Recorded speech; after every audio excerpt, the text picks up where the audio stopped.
Et salut! On est bon? Ouais, c'est bon. Je suis un peu à la bourre. Tu peux. Tu peux.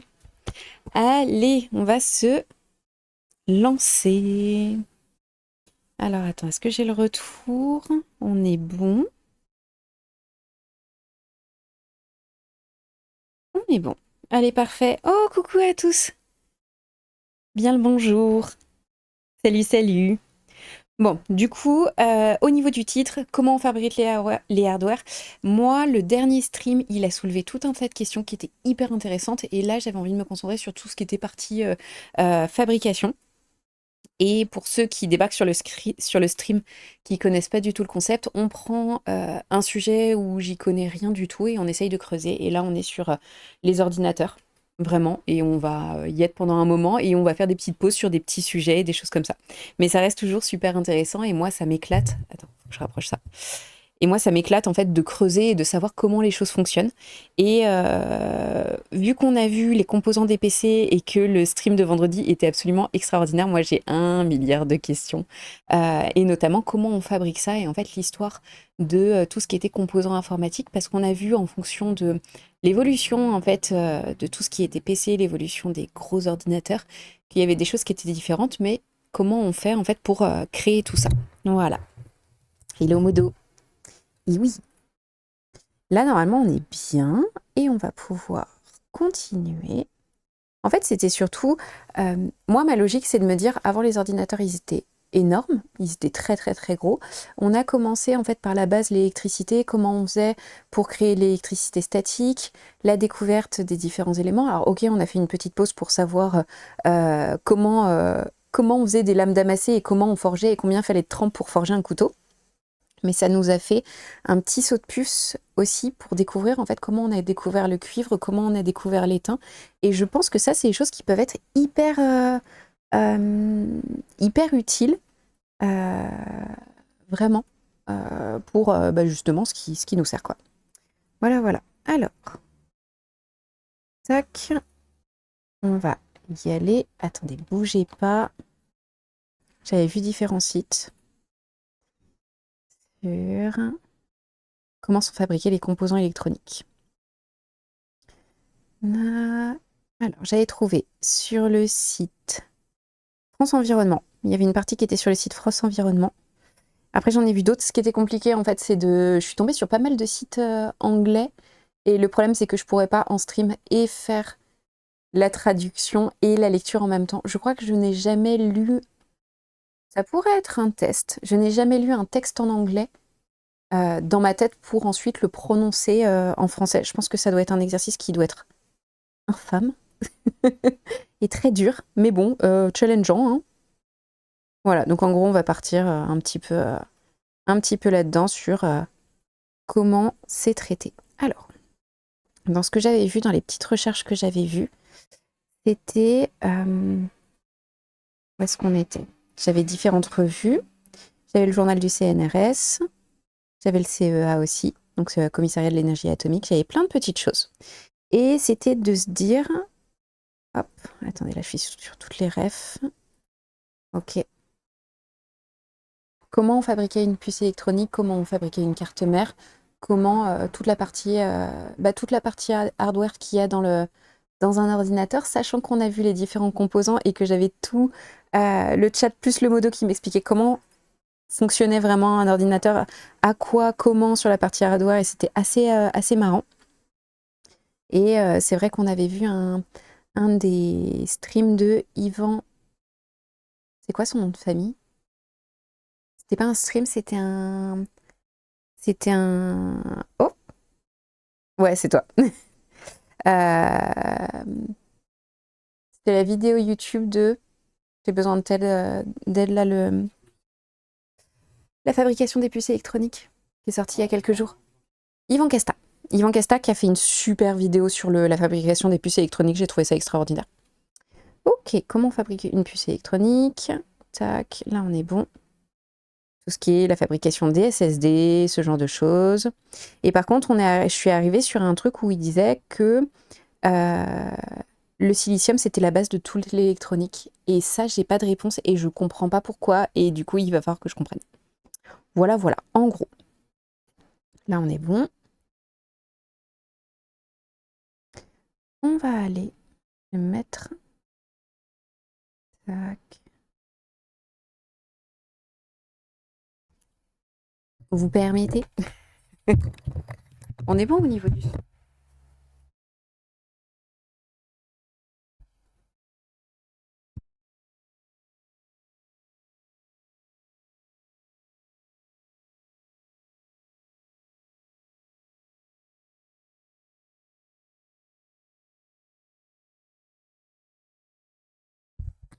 On m'entend?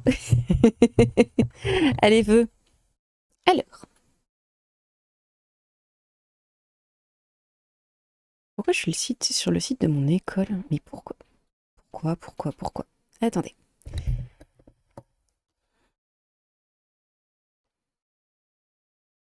Ok, ça a remonté. J'ai 497 onglets d'ouvert sur mon iPhone. Ça a remonté tous les onglets. Et ça m'a dit que je n'ai pas trié mes 497 onglets. Et c'est remonté sur le... Putain, c'est remonté sur le premier. Attendez, permettez.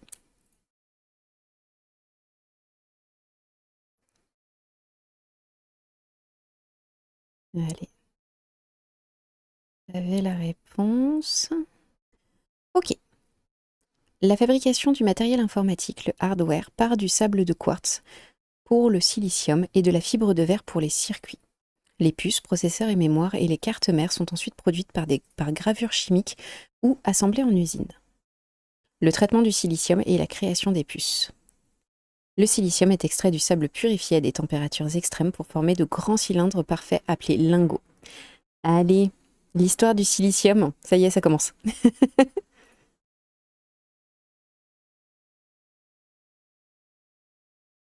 Quitte à creuser, en vrai, autant vraiment creuser. D'ici, on entend l'iPhone en train de râler, range mes onglets. Oh, mais oui, mais oui. Mais en plus, dans ces onglets-là, c'est plein d'onglets. Il faut, en fait, tous ces onglets ouverts sont souvent, en fait, des paniers dans lesquels j'aurais dû dépenser de l'argent, pour lesquels je n'ai pas dépensé cette... Je suis spécialiste là-dessus.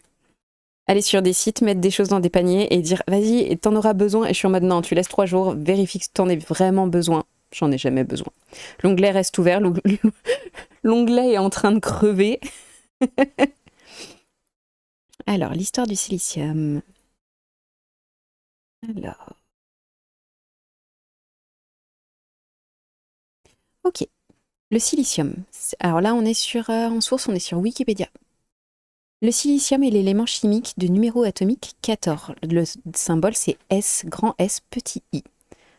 Membre du groupe 14 du tableau périodique, il est téravalent. Le mot d'aujourd'hui.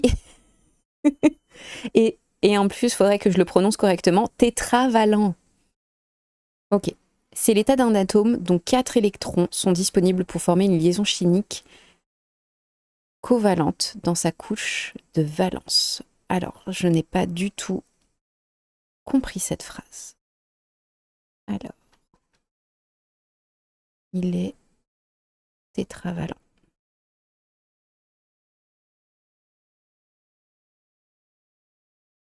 Qu'est-ce que ça veut dire tétravalent? Le terme tétravalent qualifie un élément ou un produit qui possède 4 valences ou 4 composants actifs. Ce mot s'emploie principalement en chimie pour désigner un atome capable de former 4 liaisons et en médecine pour un vaccin protégeant contre 4 souches ou maladies. Ok, ça va, c'est assez simple.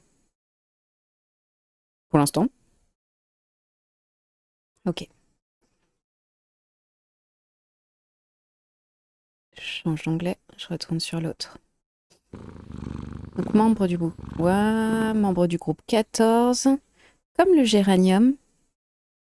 Ah, merci pour le follow, Mogismo. Alors, il est tétravalent et comme le germanium, c'est un métalloïde. Le germanium, c'est l'élément chimique 32, grand G petit e. Il a 5 isotopes naturels et il est très mignon, il est argenté avec des beaux cristaux. Silicium, c'est pareil. Tac.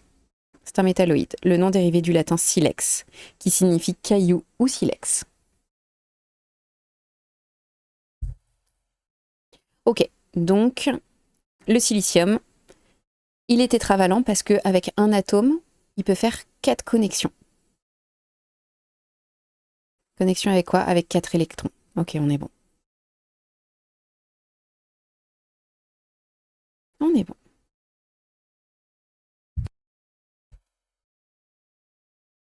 Je retourne un petit peu plus loin.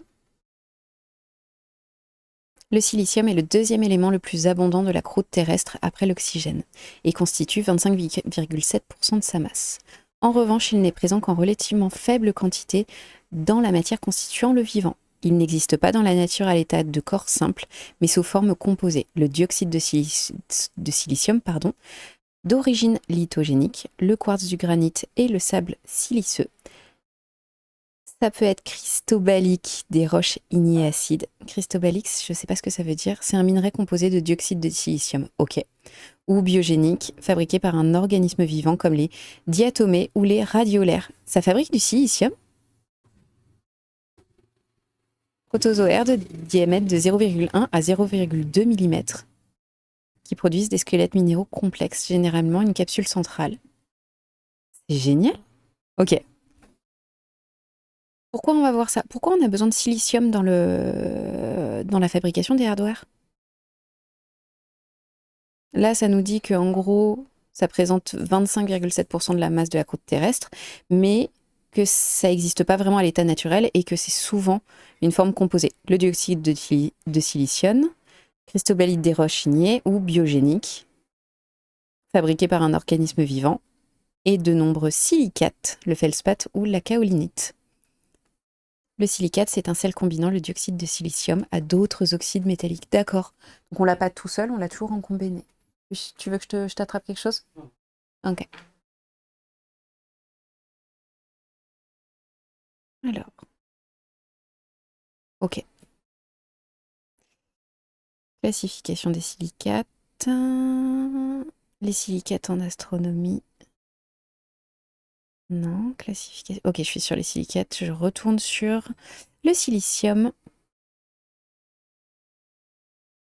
Sous sa forme amorphe, la silice, provenant généralement de la terre de diatomée, est utilisée depuis très longtemps comme composant essentiel du verre.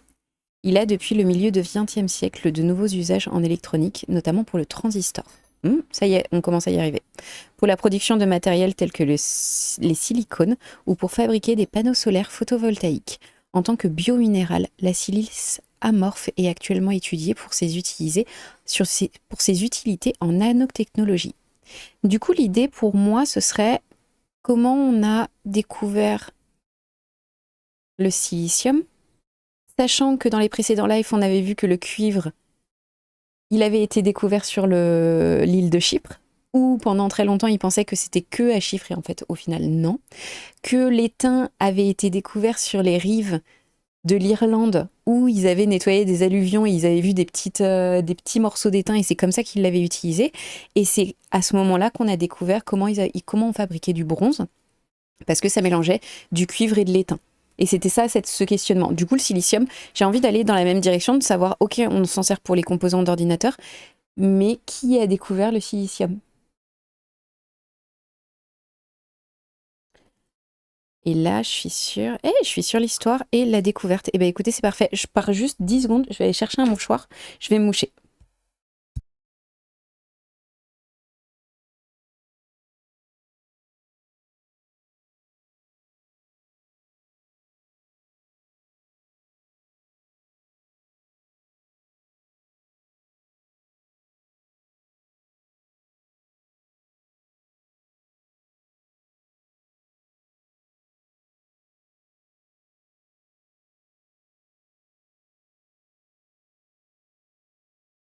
Allez, je vous ai de nouveau.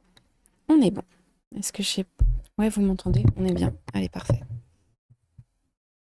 Moi, j'avais en tête, depuis toute petite, alors c'est peut-être une histoire qui est fausse, mais j'avais en tête que la découverte du silicium, c'était des gens il y a très longtemps qui avaient créé des gros feux et ils s'étaient rendus compte en faisant des gros feux sur la plage que des feux qui duraient plusieurs heures, qu'à la fin, quand les feux étaient éteints, ils se rendaient compte qu'il y avait des espèces de petites pépites de verre. En fait, ça faisait des espèces de petites plaques. Moi, j'avais ça en tête.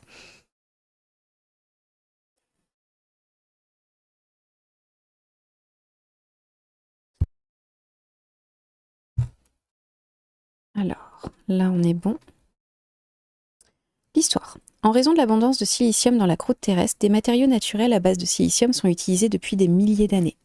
Les cristaux de roche de silicium sont connus pour diverses civilisations anciennes. Merci beaucoup. Comme les Égyptiens prédynastiques qui les utilisaient pour fabriquer des perles et des petits vases, ainsi que les Chinois de l'Antiquité. Du verre contenant de la silice est fabriqué par les Égyptiens depuis au moins 1500 avant Jésus-Christ, ainsi que par les anciens Phéniciens. Les composés de silicates naturels sont actuellement utilisés dans divers types de mortiers pour la construction des premiers logements. En 1787, Antoine Lavoisier soupçonne que la silice pourrait être l'oxyde d'un élément chimique fondamental, mais l'affinité... Ah, attends. Ah non, j'avais bien lu la phrase. Antoine Lavoisier soupçonne que la silice pourrait être l'oxyde d'un élément chimique fondamental, mais l'affinité chimique du silicium pour l'oxygène est trop élevée pour qu'il puisse réduire l'oxyde et isoler l'élément. Après une tentative d'isolement, Sir Humphrey David compose le nom anglais silicium du latin silex pour le silex et en ajoutant la terminaison ium parce qu'il croit qu'il s'agit d'un métal de silex. La plupart des autres langues utilisent dès lors des formes translittérées du nom de Davy, parfois adaptées à la phonologie locale. Donc là, ils mettent en allemand silicium, ils mettent toutes les orthographes, et c'est vrai que ça a un nom un petit peu pareil. Ok. En 1811, on a Lussac et Thénard qui auraient préparé du silicium amorphe impur en chauffant du potassium métallique récemment isolé avec du tétrafluorure de silicium. Mais ils n'ont pu purifier et caractériser le produit ni identifier comme un nouvel élément. Le silicium, sous sa forme cristalline plus courante, n'a été préparé que 31 ans plus tard, par Deville. Moi, ce qui me chiffonne, c'est je n'ai absolument pas l'histoire de qui a découvert le silicium.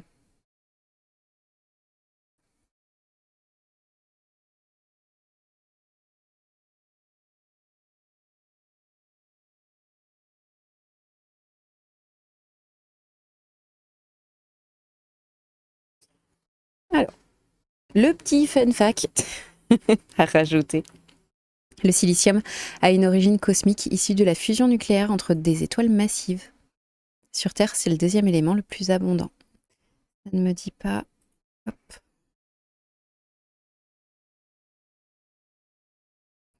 La Chine est depuis plusieurs décennies le plus gros producteur de silicium métal, oui. Un élément chimique très abondant. Merci Smash et coucou. Le silicium a été isolé pour la première fois en 1824 par le chimiste suédois Jacob Berzelius. Mais du coup, là on parle de l'élément isolé, mais si le silicium... Merde. J'ai fait de la merde. J'ai touché à quoi en dessous? Je sais pas, je crois que c'est le retour du casque.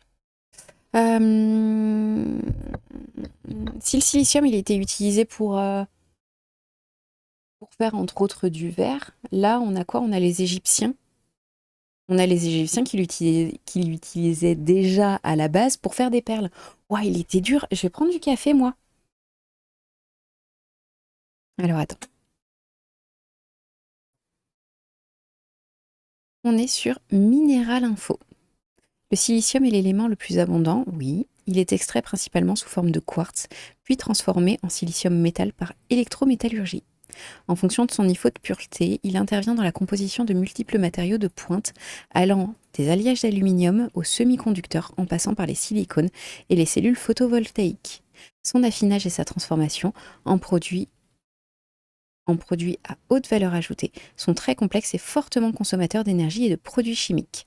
Chaque étape de transformation est maîtrisée par un petit groupe d'acteurs spécialisés, majoritairement localisés en Asie. Ceci fait du silicium métal une substance dont la criticité est ambivalente. Ok. Ok. Le silicium ne fait pas partie de la famille des métaux. Cependant, son aspect métallique et son utilisation importante dans les alliages d'aluminium font qu'on le nomme silicium métal, lorsqu'il est en fragment d'une pureté supérieure à 96%. Peu conducteur de l'électricité, on le classe dans la famille des métalloïdes aux côtés du bore, du germanium, de l'arsenic, de l'antimoine et du tellure. Le germanium, j'ai du mal à le prononcer tel quel. J'ai toujours envie que ce soit une plante qui pue. Ok. Deuxième élément le plus important dans la croûte terrestre, cependant, on l'y trouve presque jamais à l'état de corps pur simple à cause de sa grande réactivité à l'oxygène. En combinaison avec l'oxygène, le silicium forme l'ion tétraédrique, brique élémentaire de minéraux à de très grandes familles de silicates. Les silicates sont des minéraux à base d'oxyde de silicium, associés à des oxydes métalliques. Modo, t'as entendu ce que j'ai dit ou pas? T'as suivi ou pas? Ou t'es sur un jeu complexe? T'as pas bien suivi? Moi, si je lis ça, de ce que je comprends, c'est qu'en gros, le silicium, il est difficile à trouver tout seul parce qu'il est toujours en train de réagir avec de l'oxygène. Et sa réaction avec de l'oxygène, et ben en fait, ça fait que il va se combiner toujours avec quelque chose de différent. Donc tu vas l'avoir dans la composition, mais tu vas pas l'avoir tout seul. Et donc ça fait que tu vas avoir, tac, toute la famille des silicates qui sont à base de silicium qui a réagi avec de l'oxygène et associés à des oxydes métalliques. Moi, c'est comme ça que je le comprends. Ça veut dire que, ouais, c'est ça, vu qu'il réagit avec l'oxygène, il va réagir avec d'autres minéraux. Et du coup, ça va créer la grande famille des silicates avec des trucs qui sont un petit peu différents. Ouais, ok. N'hésitez pas à dire hein, si vous n'êtes pas d'accord, mais moi je le vois comme ça. Le fait qu'il soit peu conducteur, et du coup on l'appelle comme un métal. Ok.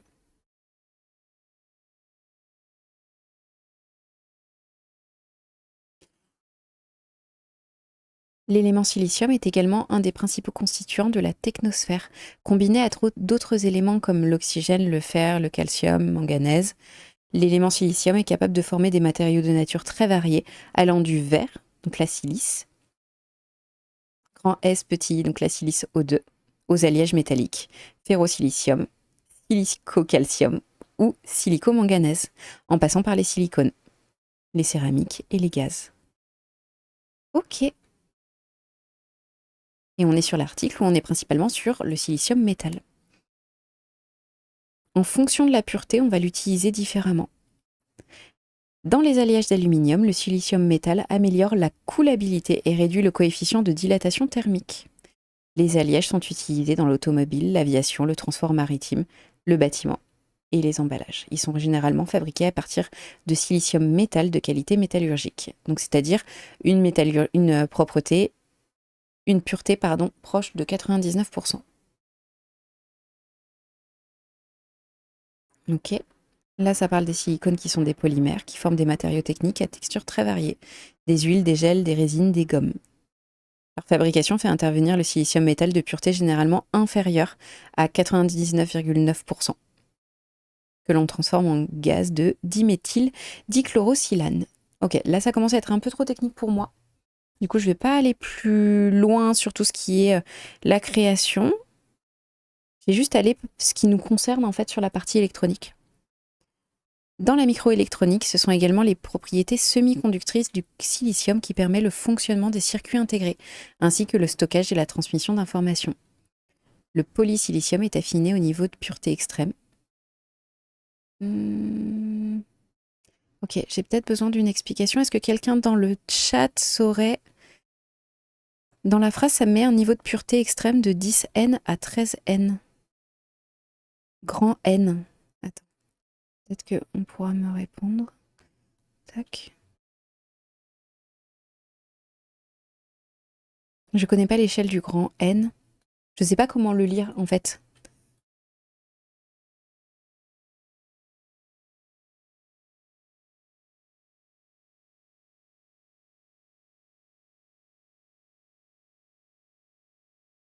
Ok, c'est les niveaux de pureté. Le N est une notation utilisée dans l'industrie pour exprimer la pureté d'un matériau. 6N, c'est 99,9999. Il y a 4 9 de pureté. 6 chiffres 9, d'accord. 10N, il y a 10 chiffres 9. Et 13N, il y a 13 chiffres 9. Ok. Ah, merci Smash. Merci. T'as expliqué exactement ce que je viens de lire. 99,9% de pureté, c'est 3N. 4N, 99,99 de pureté. C'est génial. En ppm de pureté au grade 5.0. Et là, pureté 10 ppm d'impureté. Ok, c'est hyper cool. Et en fait, en gros, c'est purifié pour atteindre des niveaux de pureté. Genre, on peut dire, tu peux le faire entre 10N et 13N en fonction de l'utilisation. Ok.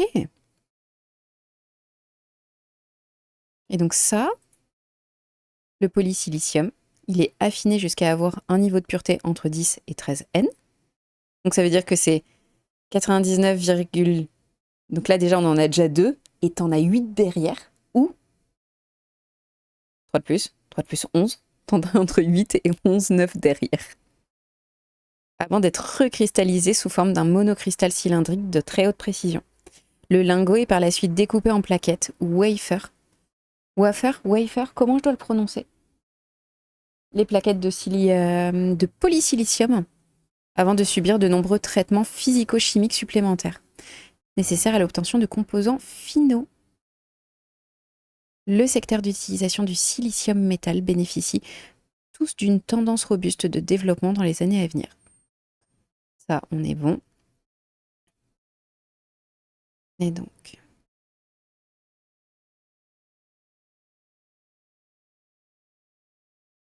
Pour clore la partie silicium, moi j'ai besoin de savoir à quel moment on a découvert le verre. Ah mais c'est ça. Oui c'est ça, donc on m'avait pas raconté des conneries. Le verre est né de la fusion de la silice, le dioxyde de silicium, le principal composant du sable. Sa découverte accidentelle remonte au 3e millénaire avant notre ère au Proche-Orient, lorsque des volcans posés sur des sols riches en sable et en minéraux fondus ont formé les premiers blocs de matière vitreuse. Le rôle du silicium dans le verre, la silice forme le squelette de base du verre, environ 70% du mélange. Seule la silice fond à une température extrême d'environ 1700 degrés à 1750 degrés, impossible à atteindre à l'époque antique. L'ajout de fondants naturels comme la soude ou le natron a permis d'abaisser cette température de fusion autour de 1300 degrés. Les étapes clés de l'histoire du verre. Dans la préhistoire, l'utilisation de verres naturels d'origine volcanique ou cosmique, comme l'obsidienne ou les fulgurites. J'en ai une, moi, ici, d'obsidienne. Je vais vous la montrer. Je l'ai récupérée quand je suis partie, j'étais partie faire une compétition au Mexique. Et au Mexique, ils ont une grosse histoire avec les obsidiennes. Ah, merci pour le follow. Aglop, merci beaucoup pour le follow. Ils ont une grosse histoire avec l'obsidienne. Pas parce qu'ils ont des mines, parce que c'est pas là, mais ils ont une grosse histoire avec les obsidiennes. Et si je dis pas de conneries, pour moi, l'obsidienne, c'est peut-être un des moyens de voir le soleil. Et en fait, j'ai une obsidienne en plaque.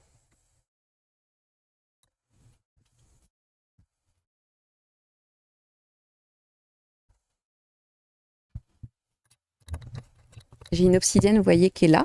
En fait, c'est une petite plaque, elle doit faire 6 ou 7 mm d'épaisseur. Et tu peux voir le soleil à travers. En fait, quand tu mets l'obsidienne, tu peux voir le soleil à travers sans te cramer les yeux. Et du coup, celle-ci, je l'avais récupérée au Mexique. Bonjour Paglop. Et c'est vrai que ça ressemble à du verre. Enfin, c'est vraiment...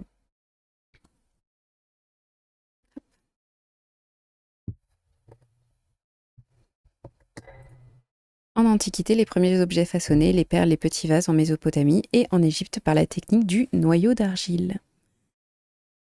Et à l'époque romaine, au 1er siècle avant Jésus-Christ, ils ont inventé la canne de soufflage. Ok. Ça nous amène à la question, comment est utilisée la silice dans le hardware et la fabrication?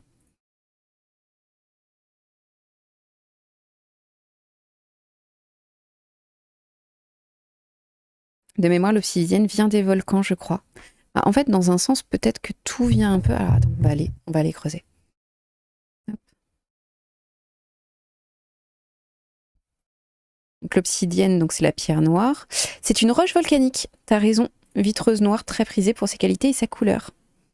Travaillée en silex, les lieux de sa découverte attestent d'échanges à longue distance dès le Paléolithique.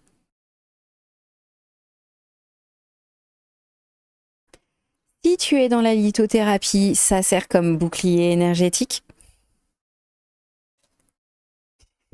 Deux, il est mort de rire.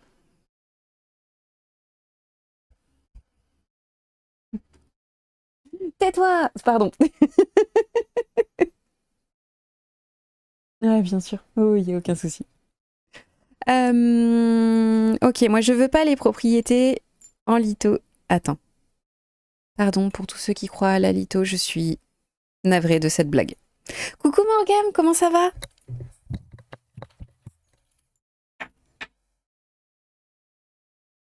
T'as vu ce nouveau petit emoji, il est trop chou.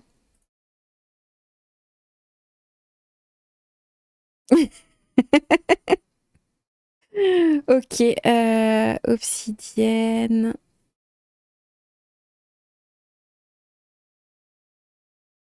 Obsidienne et...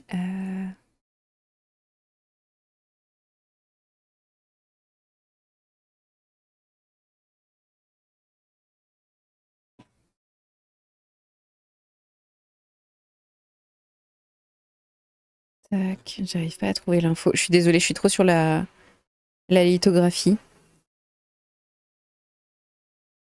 Et j'ai pas du tout envie d'aller dans ce créneau-là, sur ce live-là.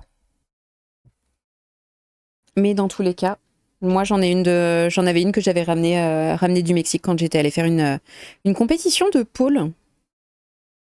J'en ai un super super souvenir de cette compétition, c'était trop cool. Bon, ça nous dit pas pourquoi on a besoin de silicium pour créer les composants hardware. Tac.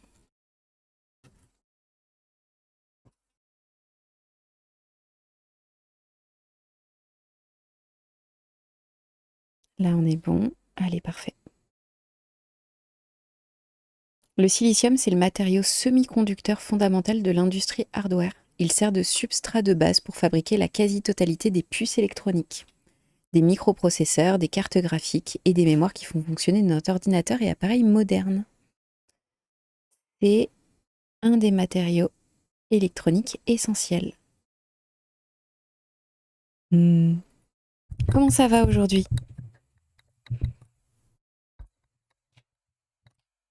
D'ailleurs, mon café. On est bon pour le café.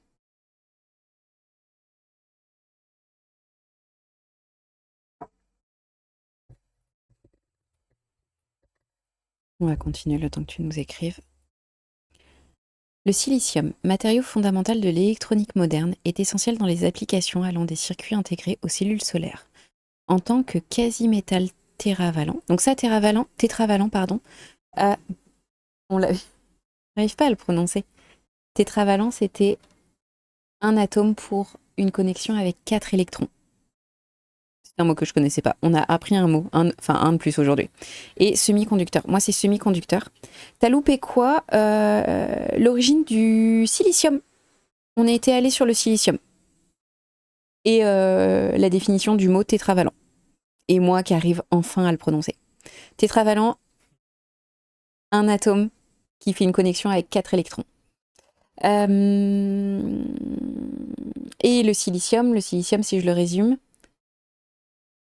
il est difficile à trouver à l'état pur. Smash a précisé, on a réussi à le découvrir, enfin, à le mettre en évidence en 1824, mais il était compliqué et on peut difficilement le trouver tout seul parce que, vu qu'il réagit fortement à l'oxygène, il va souvent être intégré à des minéraux, pardon, et créer d'autres types d'oxydes.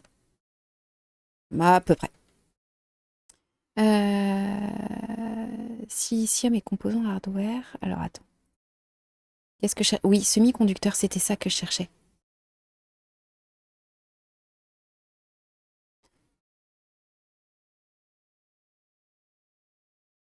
J'ai du mal à comprendre la partie les semi-conducteurs parce que Moi, quand on me dit c'est semi-conducteur, ça veut dire quoi? Ça veut dire un coup c'est OK, un coup c'est pas OK? Genre un coup tu donnes le mot de passe et ça conduit et d'autres ça conduit pas. Du coup, ça me fait rire. Les semi quelque chose. Alors, ils disent qu'un semi-conducteur, c'est un matériau dont la conductivité électrique se situe entre celle d'un isolant et celle d'un métal, tels que le silicium, le germanium, l'acénium et le gallium. Par extension, le terme désigne les puces électroniques et les microprocesseurs qui composent nos appareils modernes. À l'état pur, un semi-conducteur se comporte comme un isolant. Sa capacité à laisser passer le courant est activée en modifiant sa structure. Le dopage, on ajoute de petites quantités d'impuretés pour augmenter le nombre de porteurs de charge et rendre le matériau conducteur. Ça, c'est OK pour moi. Et le transistor, en appliquant un champ électrique localisé, le matériau bascule entre l'état conducteur et l'état isolant, agissant comme un interrupteur microscopique. Le switch. Application et utilisation. Composants de base, les diodes et les transistors permettent de traiter les signaux, de stocker les données et d'effectuer les calculs. Ouais, donc ça nous précise différentes choses. Ça conduit, mais pas trop. Ça conduit si tu modifies sa structure. Je pense que c'est ça. Je vais revérifier. Qu'a priori. Ah, attends, j'ai Wikipédia, je pense qu'il donne une bonne réponse. Tu vois, j'ai une preview en fait de ce que dit Wikipédia. Un semi-conducteur est un matériau qui a les caractéristiques électriques d'un isolant, mais pour lequel la probabilité qu'un électron puisse contribuer à un courant électrique, quoique faible, est suffisamment importante. Si on le- Est-ce que ça marche? Est-ce que je vais me faire insulter par le chat si je dis que, à l'échelle du multivers, t'as quand même une possibilité pour que ton électron y passe?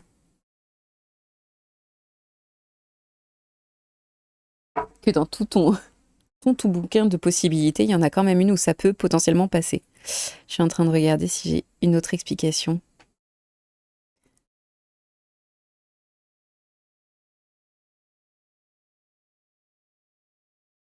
Alors,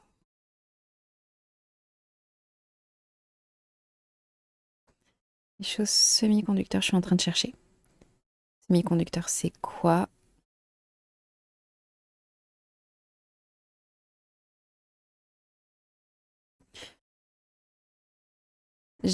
Quel est le rôle d'un semi-conducteur? Le rôle principal d'un semi-conducteur est de contrôler et de diriger le flux du courant électrique en agissant soit comme un isolant, soit comme un conducteur selon les conditions. Il se place donc en matière intermédiaire, il se place entre le métal qui laisse passer l'électricité et l'isolant qui la bloque.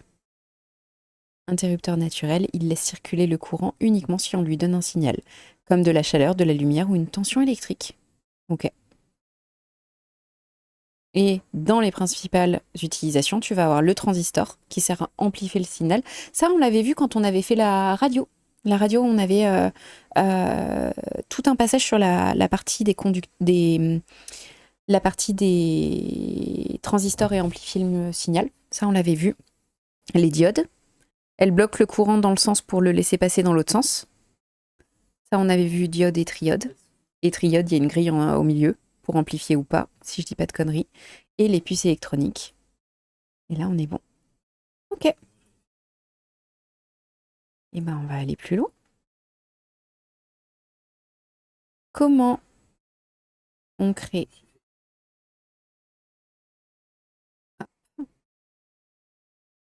un hardware?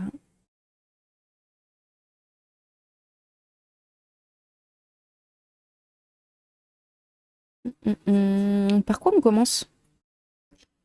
Par lequel on commence? Est-ce qu'on commence par le processeur ou on commence par autre chose? Je suis en train de réfléchir à ce qui est le plus logique pour moi. On a vu le silicium. Silicium, il va être utilisé donc dans les composants. Euh, Est-ce qu'on commence par une puce? Est-ce qu'on commence par un processeur?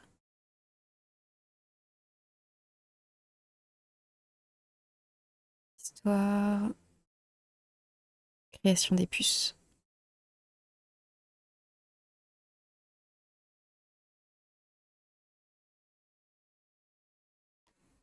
Donc on l'avait dit au début du live, il y a Yvan Casta qui a fait une vidéo il y a quelques jours qu'on a vu sur les puces électroniques qui est absolument extraordinaire. Je trouve ça vraiment, vraiment trop cool. Histoire des créations des puces électroniques. On est sur Google. L'histoire des puces électroniques commence en 1947 avec l'invention du transistor au Bell Lab qui s'accélère en 1958 avec le premier circuit intégré. En 1971, il y a Intel qui fait le premier microprocesseur, tandis que le français Moreno invente la carte à puce en 1974. Je trouve ça assez cool d'aller dans l'ordre des origines, si ça vous va, pour essayer de comprendre en fait comment ça a été fait, parce qu'en fait, tu te dis, en tout cas pour toute la partie informatique, bah en fait, une invention va en découler une autre, enfin oh pardon, je viens de taper le micro, d'une base va découler en fait d'autres inventions. Je trouve que ça a l'air assez silicium donc pur, la conductivité. Paglop, je suis pas sûre d'avoir bien compris ta phrase. En gros, le silicium. Attends, j'ai pas compris. Non, je pense aux puces et aux processeurs, mais en fait, la question, c'est à quel point tu veux pas rentrer dans la technique. Attends, pourquoi j'ai pas. Il me manque un message.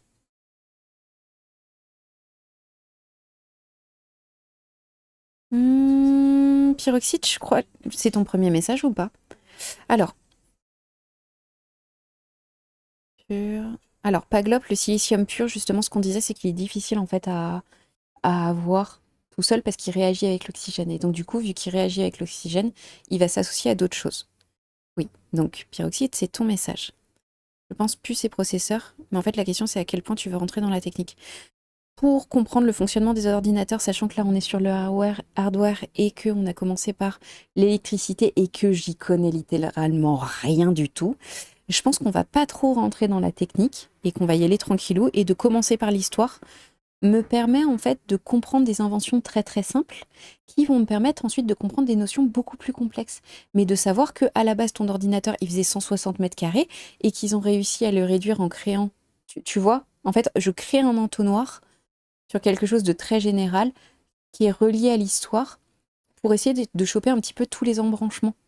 Parce que si je prends moi comment je vois les choses, tu vas avoir autant de notions d'électricité.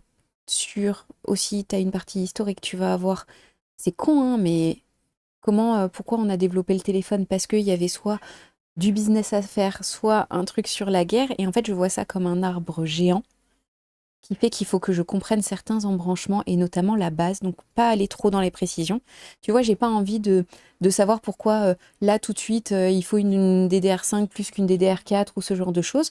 J'ai besoin de savoir, ok, mais avant tout ça, tu as un énorme morceau à comprendre. Et en fait, déjà, c'est comprendre bah, comment le téléphone a été inventé. Tu vois la logique? Et donc là, on est vraiment en train de.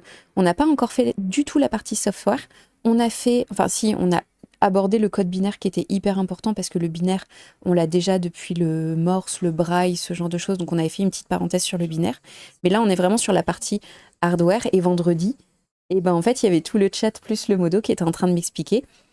Et je pense que j'ai compris à quoi servait un processeur, à quoi servait une carte mère, ce qui était un SSD, ce qui était la RAM, la différence entre un SSD et un HDD, si je dis pas de grosses conneries, et ce genre de choses. Donc on va y aller tranquillou.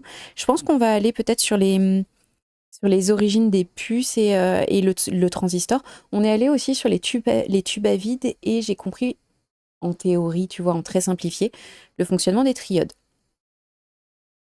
C'est ça. Et on a Morgane qui est avec moi aussi, que tu vois dans le chat, qui a à peu près le même, qui a une bien meilleure compréhension parce qu'elle sait monter un PC, chose que je sais absolument pas faire et pour laquelle je l'admire, mais qui a sensiblement les mêmes questions sur ce terme, sur ces apprentissages-là. Très bien, je trouve ton approche exceptionnelle et du coup, je te conseille, si vous l'avez pas fait, de retourner au transistor du coup. Merci, tu es gentil. Alors, les transistors. Donc les puces, avant les puces, les machines utilisaient des tubes à vide fragiles et très grands. Et en 1947, 3 physiciens américains créent le transistor. On va faire juste un tout petit rappel du tube à vide, mais avant ça, je suis désolée, je vous abandonne. Ma vessie me rappelle, j'arrive.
Allez, je suis de retour. Faut que je boive mon café.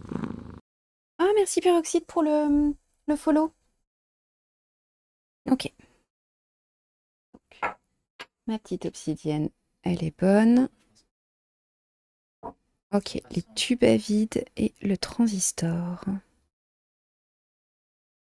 Bah, déjà, je trouve les tubes à vide, ils étaient en verre.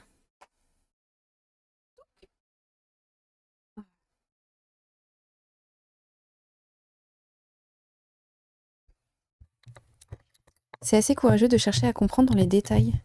Ouais, mais justement, en fait, je trouvais ça hyper intéressant. Euh, Attendez, vous m'entendez bien ou pas? Tac. Voilà. Je trouvais ça hyper intéressant dans le sens où j'y connais rien en ordinateur. Et c'est aussi c'est le principe en fait de on se couchera moins con. J'y connais absolument rien. Ça fait appel à des notions qui sont très très abstraites pour moi, sachant que moi j'ai pas du tout de connaissances scientifiques. J'ai pas de vraiment en fait dans mon cursus au niveau de mes études, les maths ont été littéralement mon enfer personnel. À part la géométrie, mais les maths en général, enfin moi j'ai toujours été abonnée aux 2 ou 3 de moyenne, aux profs qui me disaient que il y avait une erreur de casting dans le choix de mes études, ce genre de choses, enfin c'était vraiment l'enfer. Mais j'ai toujours été hyper intéressée par tout ce qui était invention, la physique, la biologie, mais par contre il y a personne qui a été capable de me faire comprendre les maths. Il y a un truc qui va pas, mon cerveau, il veut pas du tout les maths. Et du coup, bah là, je me retrouve à 38 piges à me dire, bah ouais, mais comment ça fonctionne en ordinateur? Bah, si tu l'as pas appris dans tes études, si ton parcours professionnel, scolaire fait que, bah, va chercher les infos et vas-y à ta hauteur et essaye de comprendre en fait comme tu peux, quoi.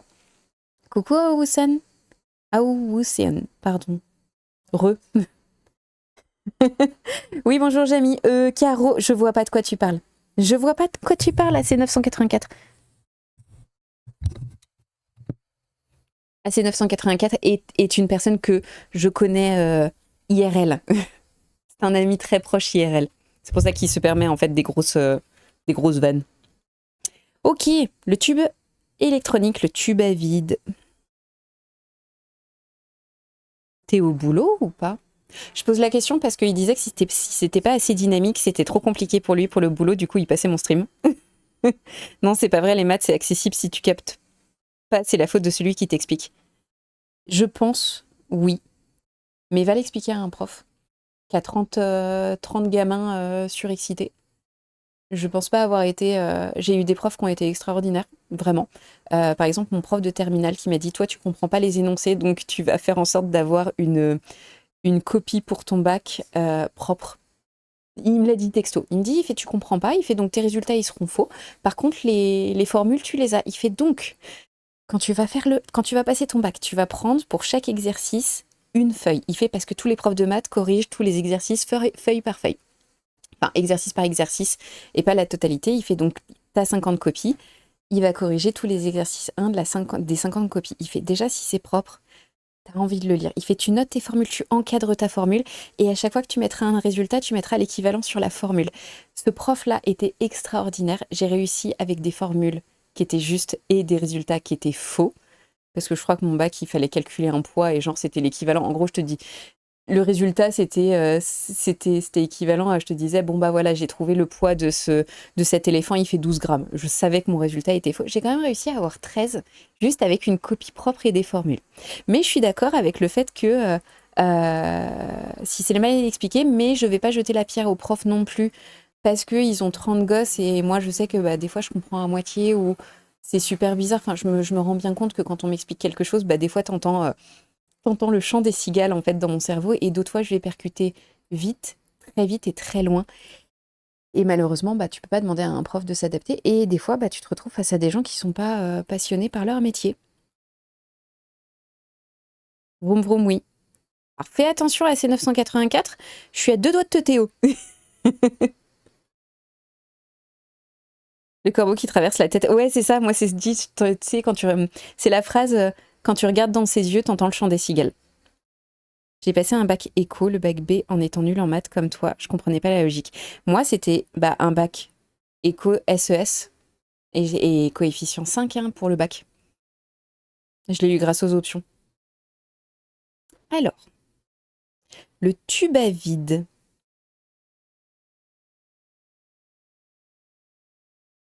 Ouais. Ah ouais, non mais oui. Ok, tube électronique. Comment fonctionne un tube à vide? C'est un dispositif électronique qui utilise le vide comme isolant et comme protection contre le courant électrique. Il fonctionne en créant un vide intérieur, ce qui signifie qu'il n'y a pas d'air ou d'autres matériaux qui pourraient conduire l'électricité.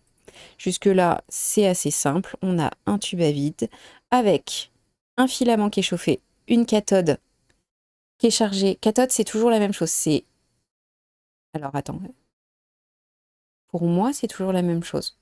La cathode, elle est chargée négativement et l'anode, elle est chargée positivement. Et on va chauffer et le flux d'électrons va passer de la cathode à l'anode. Et pour la triode, c'est la même chose, sauf qu'il y a une grille au milieu pour pouvoir amplifier ou non le flux des électrons. Si je dis pas de conneries, normalement c'est ça. J'ai même le courant d'air entre les oreilles que sous le pont d'Arc. Tu sais, t'as aussi la phrase c'est pas le pingouin qui glissera le plus loin sur la banquise. Ou lui, je suis sûre, il connaît le goût des feutres. Il y a ça. Qu'est-ce qu'on a d'autre comme phrase?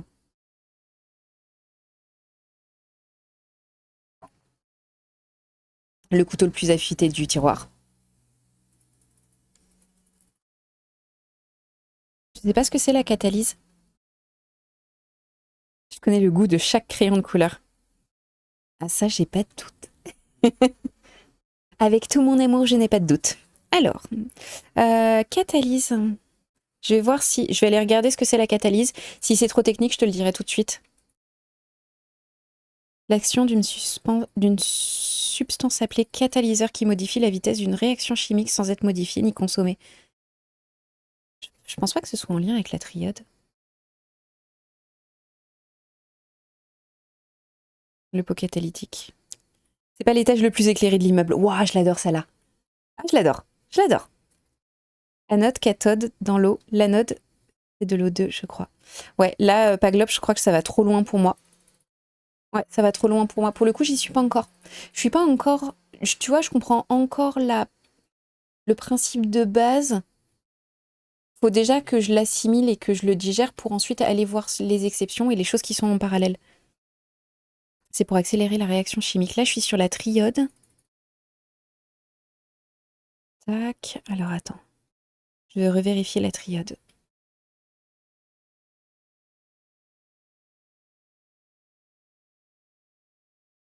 C'est un tube à vide composé de 3 électrodes. La cathode qui émet des électrons par chauffage et l'anode qui les attire sous une forte tension positive.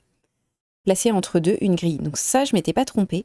Et en faisant varier la tension dans cette grille, on contrôle précisément le flux d'électrons, permettant ainsi d'amplifier un signal électrique. Et c'est ça qu'on a pour amplifier pour le signal radio. Et c'est là où le tube à vide a été très important dans l'histoire de la radio, pour pouvoir amplifier ou non. Allez, invention du transistor, et on va voir comment c'est fait. Pour moi, ça n'a pas de rapport avec le tube à vide, étant donné que c'est pas chimique.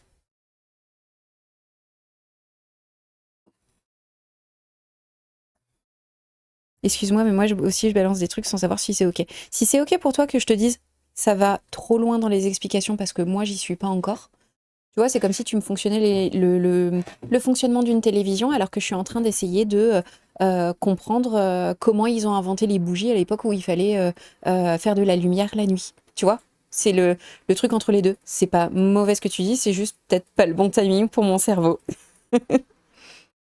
L'anodisation qui donne de belles couleurs aux métaux. Ah, et attention, le transistor a été inventé en 1947 aux États-Unis. Cette découverte majeure a valu à ses inventeurs le prix Nobel de physique en 1956.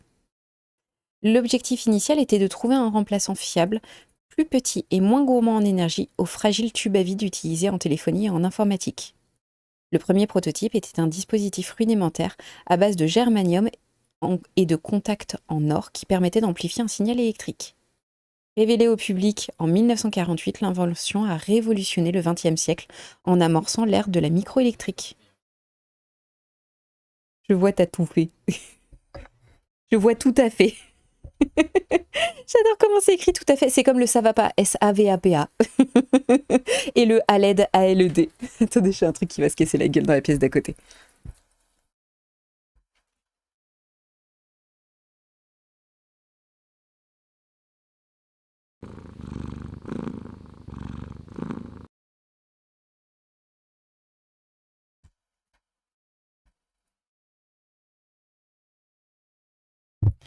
Merci pour le follow, Lovely Polly. Où est-ce qu'on est? On est sur... Hop. Comment on fabrique des transistors?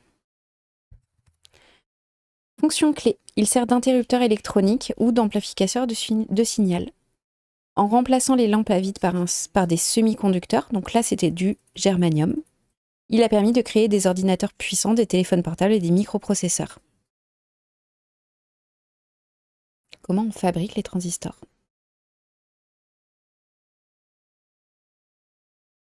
Ça ressemble à des petits champignons. C'était le modo qui allait tomber. Non, le modo, là, il est en train de jouer à Tears of Metal avec son meilleur pote. Il regarde d'un œil le chat. Il m'a dit on a plein de jeux à essayer en plus.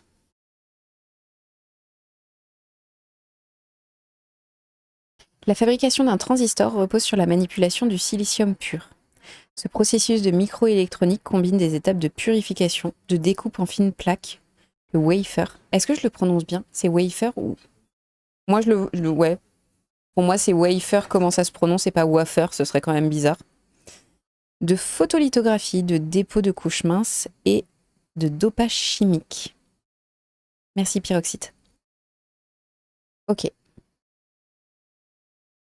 Faut que je trouve des exos à faire ce soir à la salle. Si tu veux, je te fais ta prog. Hein. T'as envie de bosser quoi? Oui, non, mais parce que je suis nulle en informatique, mais je suis bonne en sport. Ça reste mon métier. Bon live à toi et bon courage pour le taf. Ok. Les étapes clés de la fabrication. Ok, donc là on est sur la fabrication des transistors. Ok, au niveau des transistors, ça va fonctionner. On va déjà lire. Et puis on va voir s'il y a besoin de préciser. Tout. Ok, je te fais un full body. Oh, ça va piquer. Tu vas avoir tellement mal. Non, ça dépend. Tu t'entraînes combien de fois dans la semaine? C'est ça surtout. Moi, j'ai besoin de savoir. Si tu veux un full body, tu t'entraînes combien de fois par semaine? Ok. La préparation du substrat. Donc en fait, il y a plusieurs étapes clés. Là, il m'en liste 5. Ok. La préparation du substrat, on dirait du jardinage. Est-ce qu'il y a un lien?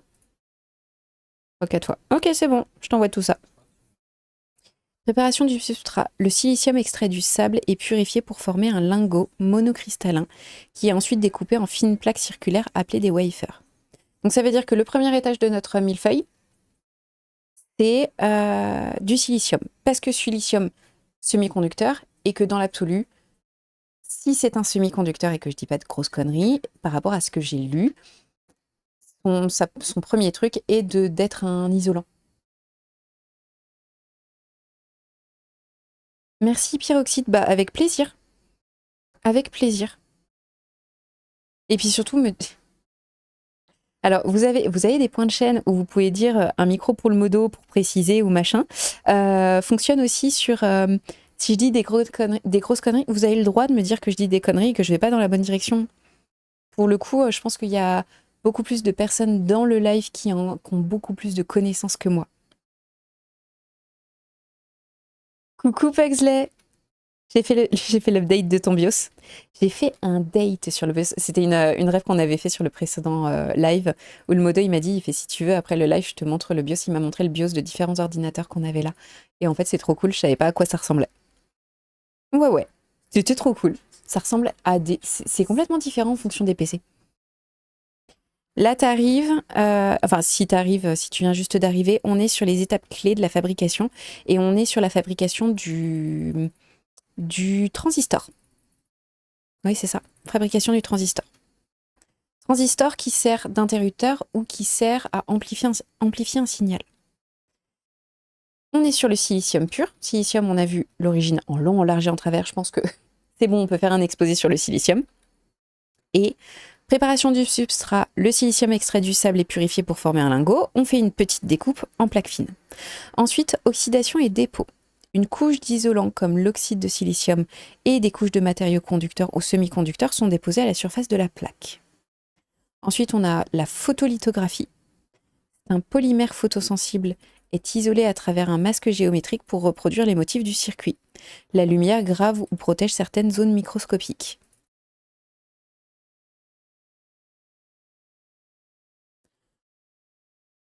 Si je fais une comparaison un petit peu douteuse, c'est comme si on créait un circuit à base de crème solaire sur le corps de quelqu'un et soit on protège, soit on fait cramer et du coup c'est ça qui fait la gravure. Comme la pyrogravure, comme quand on était gamin et qu'à cette époque on avait le droit d'avoir des jouets de pyrogravure où tu cramais ton bout de bois. Ma sœur elle avait eu ça. Elle avait eu ça, j'avais jamais pu y jouer. Bon c'était son cadeau à elle, hein, on est d'accord. Mais elle avait eu ça, c'était génial. Alors, donc oxydation et dépôt, photolithographie jusque-là il n'y a pas de problème, le dopage. Des impuretés chimiques, donc du bore et du phosphore, sont injectées dans le silicium pour modifier sa conductivité électrique et former des zones de type P et N nécessaires au fonctionnement du transistor. Est-ce que en faisant du dopage, c'est comme si ça permettait de faire les bordures des rivières en disant le courant tu vas passer par là en créant des trucs qui sont conducteurs, plus ou moins conducteurs? Là, tu es en train de regarder comment on grave une puce. C'est des transistors de l'ordre du nanomètre. Ce ne sont pas les premiers ou ceux à taille réelle. Oh, merci. Salut Elachin. Eh ben écoute, ça va. On est sur le... Comment on fabrique le hardware. Ok. Donc, ok. Ce qu'on va faire, c'est qu'on va finir ça, les étapes, et on va aller sur les étapes de comment on fabriquait les transistors avant. Merci pour le follow JB. Merci Pyroxyde pour la précision. Donc, le dopage, et ensuite, on est sur l'interconnexion et la découpe. Les différents électrodes du transistor sont reliés par des fines pistes métalliques, du cuivre ou de l'aluminium, avant de tester et de découper le wafer en puces individuelles. Ok. Donc, fabrication transistor, années 50 ?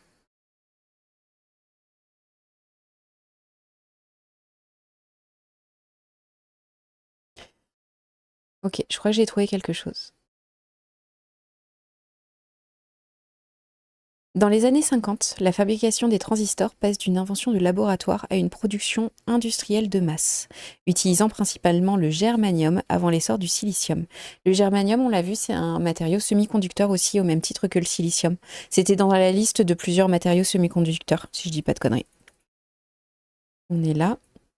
Les cristaux semi-conducteurs d'une grande pureté sont découpés en de minuscules fines tranches, puis traités par dopage chimique pour former des jonctions. Les étapes... Alors, les étapes et innovations clés des années 50. Le germanium comme matériau de base. Les premiers transistors de cette décennie sont fabriqués à partir de cristaux de germanium purifiés. Le passage à la jonction. Alors attendez, le germanium. Découverte du germanium.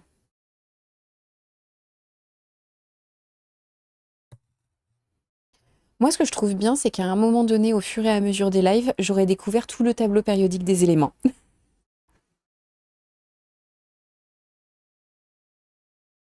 Ok. Le germanium a été découvert en 1886 par le chimiste allemand Winkler en analysant un minerai rare appelé l'argyrodite. Argyrodite extrait d'une mine d'argent à Freiberg en Saxe. Sa découverte a validé de manière éclatante la classification périodique Mendeleïev qui avait prédit son existence 15 ans plus tôt sous le nom d'Écacillium. Ok. Matériaux semi-conducteurs essentiels.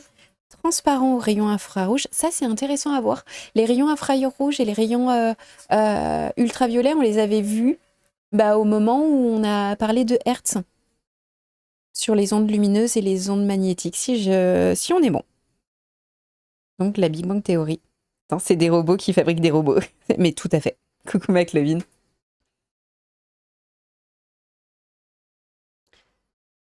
Un matériau semi-conducteur transparent.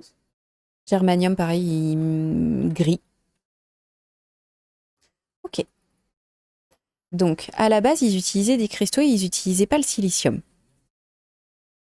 Mais ça ne nous dit pas comment ils créaient les transistors à la base. Le passage à la jonction.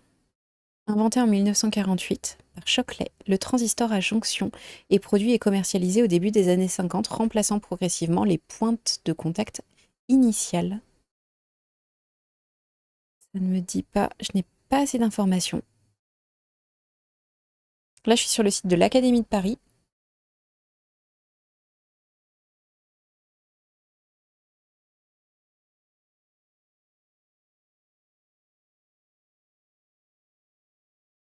Ok, l'invention du l'invention du transistor dans un contexte où il y avait une ère sur les lampes à vide. L'ère des lampes à vide, les appareils électroniques comme les radios et les premiers ordinateurs utilisaient des lampes à vide. Ces composants étaient encombrants, fragiles, consommaient beaucoup d'énergie et dégageaient de la chaleur. Les scientifiques cherchaient activement une alternative plus efficace et fiable. Les pionniers de Bell Labs. Donc on a Shockley, Bardeen. Shockley, il est physicien théoricien. On a Bardeen qui est physicien théoricien aussi. Et lui, il comprenait. J'adore. Physicien théoricien doué pour comprendre les phénomènes complexes. Genre, il n'y a que lui. Et on a Brattain ou Brattain, physicien expérimental, habile à mettre en œuvre des idées en laboratoire. Le premier, il a posé les bases de la recherche sur les semi-conducteurs. Le deuxième, il était là que pour les problèmes compliqués. Et Brattain, il était là pour mettre en œuvre les idées. Moi, ça faisait un joli trio. Ah, je crois que j'ai l'info que je veux. Après des années de recherche et d'expérimentation, le moment décisif a eu lieu en décembre 1947. Bardeen Brattain ont réussi une expérience cruciale. Ils ont utilisé un cristal de germanium. Pardon. J'y arriverai pas, hein. Ils ont utilisé un cristal de germanium et ont placé deux contacts ponctuels très proches l'un de l'autre sur sa surface. Ils ont découvert qu'en appliquant un faible courant à l'un des contacts, ils pouvaient contrôler un courant beaucoup plus important entre l'autre contact et la base du cristal. C'était la naissance de l'effet transistor, un petit courant contrôlant un grand courant. Le mot transistor est un mot valise formé à partir des deux termes anglais. Et en 1947, oui, c'est le 23 décembre 1947 qui est souvent cité comme jour de l'invention du transistor. Oh, c'est trop mignon. Ça pue un peu le géranium quand même. Oh, ça me fait... Ok, ça me fait penser à un truc. C'est la référence de C'est toi la fleur. Je me souviens en seconde, on avait posé la question à une pote du groupe. C'était un collègue qui disait, qui lui avait posé la question, ok, bah si t'étais un oiseau, qu'est-ce que tu serais? Normalement, soit t'es sur un truc qui est mignon, soit t'es... La meuf, elle a répondu le pigeon. C'est resté toute l'année. On a rigolé. Merci Unicos pour le follow. Merci beaucoup. Merci à tous hein, pour les follow. Que ce soit les follow ou les primes ou les subs ou les choses comme ça, c'est toujours super cool. Et puis ça permet de soutenir et merci en tout cas. Alors, ok. Bien que le transistor à point de contact ait été une invention révolutionnaire, il était quelque peu fragile et difficile à fabriquer en série. William Shockley a continué ses recherches et a développé une conception plus robuste et plus facile à produire, le transistor bipolaire à jonction, devenu la base de l'industrie des transistors pendant de nombreuses années. Ok.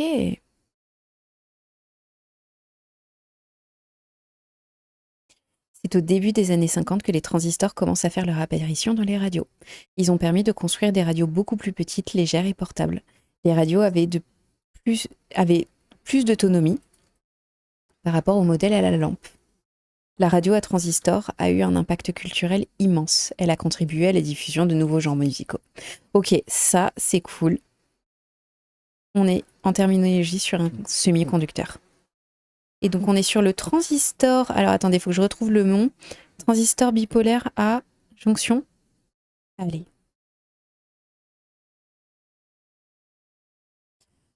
Ok.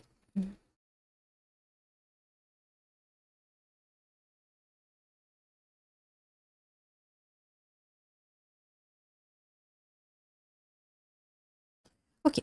Transistor bipolaire à jonction. C'est un composant électronique à 3 bornes. Émetteur, base et collecteur formé de 2 jonctions PN. Ça veut dire quoi?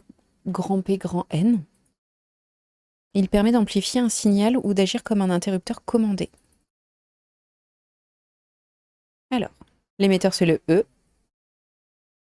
Zone qui fournit les porteurs de charge. Jusque-là, il n'y a pas de souci. La base, c'est la zone centrale fine, faiblement dopée, qui sépare l'émetteur et le collecteur. Le dopage, on en avait parlé. Je pense qu'il faut que j'aille voir un petit peu. Ah, j'ai un magnifique PowerPoint. Du coup, il faut voir le transistor comme une vanne ou un interrupteur sur un circuit qu'on peut contrôler avec un autre circuit électrique. Il existe 2 transistors, les PNP et les NPN. Oui, c'est ça que j'ai vu. Alors attends. PN, 3 régions semi-conducteurs, ok.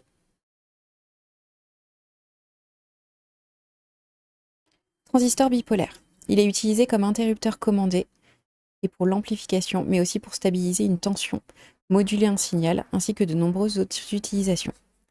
Dispositif semi-conducteur à 3 électrodes, la base, collecteur et émetteur. Donc, une électrode d'entrée.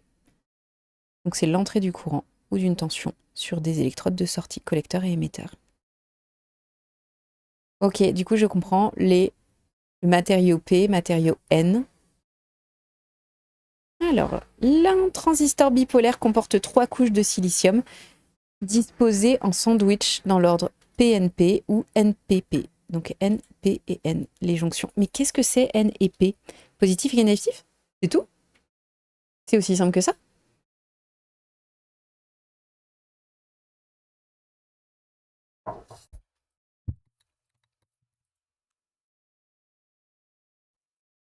C'est aussi simple que ça. Avec les polarisations. Ok. Ok, là on est sur de l'électronique un peu trop poussée pour moi. C'est facile, hein. Franchement, c'est pas compliqué que ce soit trop poussé pour moi. Je pensais pas que c'était positif et négatif, c'était aussi simple que ça. Il y a des calculs, il y a des trucs, je sais pas ce que c'est. Ok, on va trouver un truc qui va me permettre de bien vulgariser.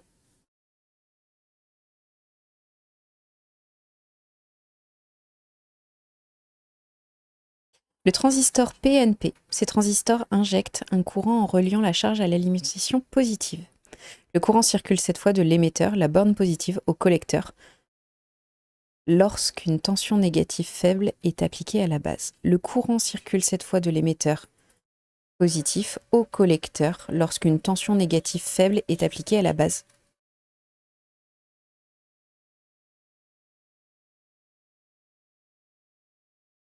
Donc ça veut dire que le courant, il ne passe que si on met un autre courant. Ça veut dire que si tu mets pas un courant dans ta base, il se passe rien. Et d'où là, attends, comme une vanne ou un interrupteur sur un circuit qu'on peut collecter sur un autre circuit. Ok, attends. Je crois que j'ai compris.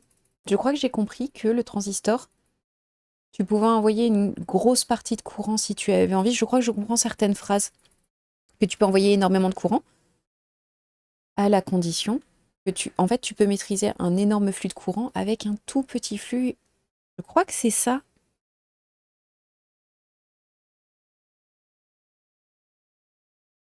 Alors, quelle est la différence entre les transistors à jonction bipolaire et unipolaire?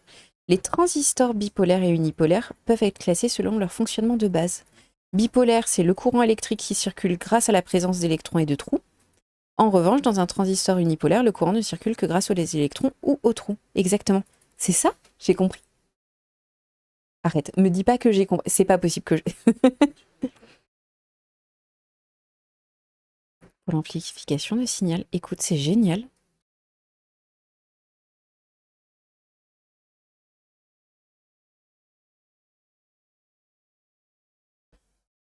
Tac, ça c'est bon. Attendez, bougez pas. Euh,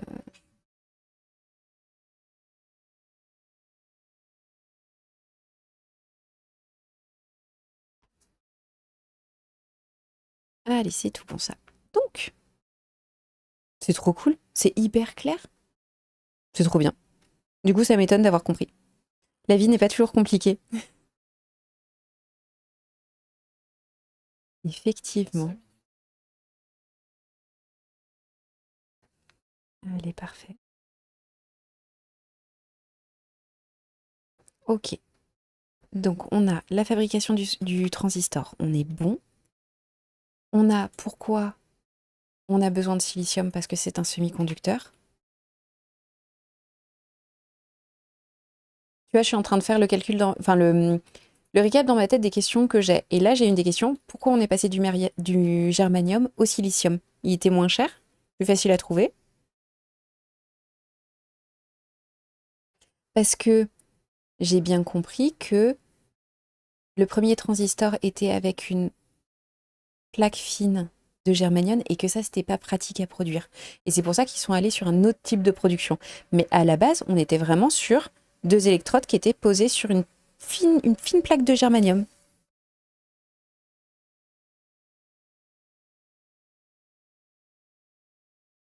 Alors, du germanium au silicium dans les composants informatiques. Tac. Le passage du germanium au silicium s'est fait dans les années 50-60, car le silicium supporte mieux la chaleur, se montre beaucoup plus abondant et permet de créer une couche protectrice naturelle d'isolant, la silice, ce qui a rendu possible l'invention des circuits intégrés. Ok, donc transistor, c'est bon, on a compris. C'est trop cool, je suis trop contente. Pardon, je suis en train de... La meuf, elle est en train de s'ambiancer toute seule parce qu'elle a compris comment fonctionnait un truc. Bonjour Chasmat, mais alors pas du tout. Le principe du live, justement, on se couchera moins con, c'est que je prends un sujet sur lequel je suis absolument nulle et on essaye de creuser et de voir d'où ça vient et d'avoir plus d'explications. Et donc là, on est comment on crée les composants euh, informatiques. Et du coup, bah, on pose toutes les questions un peu à la con.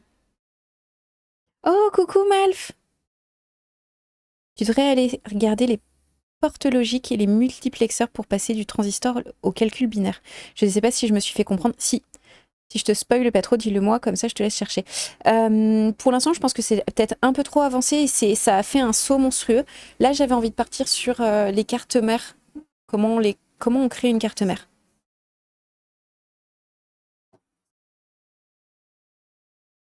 Alors, tu réexpliques un transistor vite fait. Alors, oh putain, j'ai de la pression, j'ai de la pression, j'ai de la pression. J'aurai un bon point après si j'y arrive.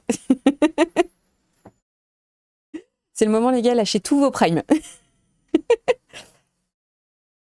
Alors, un transistor, à l'origine... Ah, putain, alors attends, faut que je refasse ce qu'il y a dans ma tête. Ok, je te donne pêle-mêle tout ce qui se passe dans ma tête. À la base, les transistors, ils ont été découverts grâce à trois mecs. Ils ont fait une expérience, ils ont pris du germanium, ils ont connecté deux électrodes sur une fine lame de germanium et ils se sont rendus compte qu'en faisant passer un faible courant, ils étaient en capacité de créer et de contrôler un courant qui était plus grand. Ils se sont rendus compte que ça, c'était difficile à produire. Et quand ils ont créé les transistors, ils ont créé un autre type de transistor qui est un transistor à jonction. Attends, comment ça s'appelle? Le transistor... Ah, il est où? Non, je l'ai plus. Bon, bref, ils ont créé un truc qui faisait qu'à partir du moment où il y avait du courant... Alors, ah putain, t'as le E, t'as trois pôles. À partir du moment où tu mets du courant sur l'un, le transistor était OK pour transmettre le courant de l'un à l'autre. En gros, et tu as soit le NPN, soit le PNP.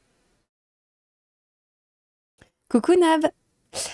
Donc ça veut dire que grâce au transistor, tu peux servir d'interrupteur. Tu mets un petit courant qui permet de permettre un flux de beaucoup de courant, ou tu permets d'amplifier quelque chose, et les transistors étaient les ancêtres du tube à vide, mais le tube à vide, ça créait de la chaleur, c'était fragile. Et ça a été beaucoup utilisé au niveau des radios, parce que euh, les radios, quand elles utilisaient des transistors et pas des tubes à vide, elles fonctionnaient plus longtemps, elles fonctionnaient mieux. Donc le transistor, il a permis de révolutionner toute l'industrie parce que c'était plus facile à produire, c'était moins fragile et ça permettait aussi d'avoir, avec un faible courant, contrôler un gros flux. Est-ce que c'est ça?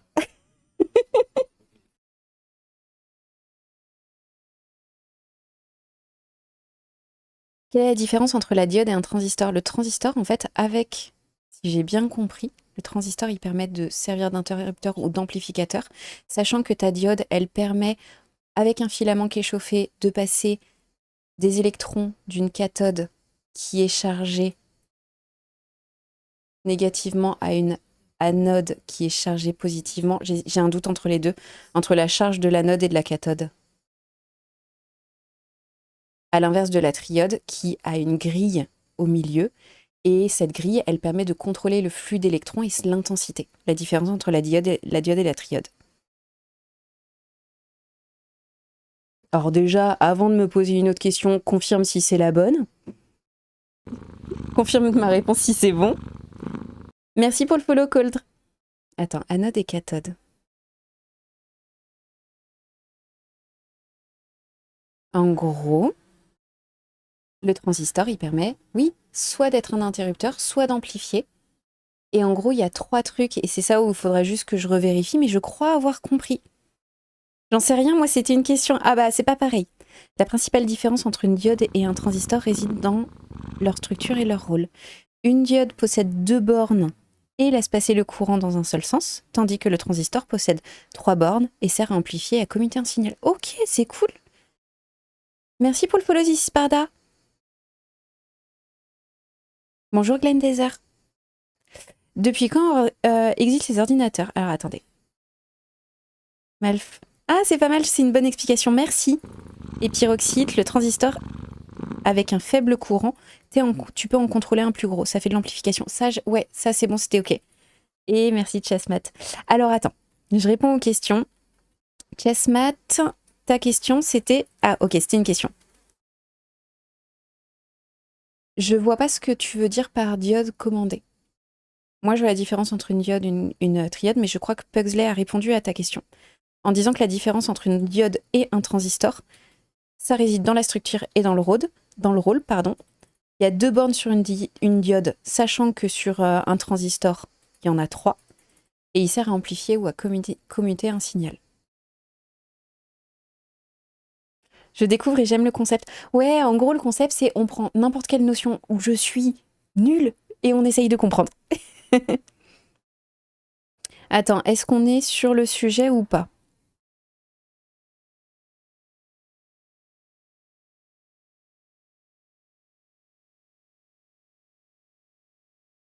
Ah, la machine denticitaire. Je crois que il y a une faute de frappe par rapport à ça. Machine denticitaire, on en a parlé la semaine dernière. Ouais, on en a parlé la semaine dernière. Non, c'est bon, on connaît tout là-dessus. Cold. Eh ben merci. Merci si ça vous plaît. Parce qu'en vrai, moi, ça m'éclate. Alors, ça chauffe fort au niveau du cerveau, mais ça m'éclate. Il y a un truc sur lequel je reviens, parce que Pyroxite, il m'avait dit que j'allais pas dans la bonne direction, parce que c'était sur comment dire, la création actuelle des puces.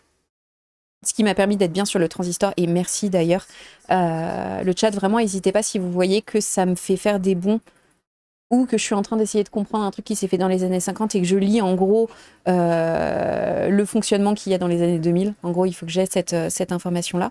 C'était... il y avait une étape dans la fabrication de la puce et on l'a mentionné dans la fabrication des transistors, c'était le fait d'ajouter des impuretés. Attends, étape fabrication.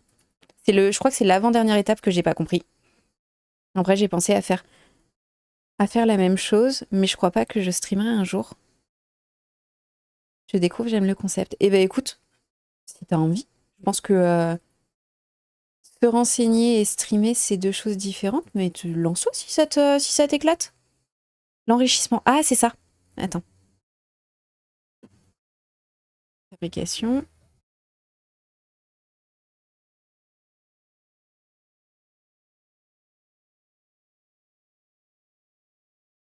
Ok.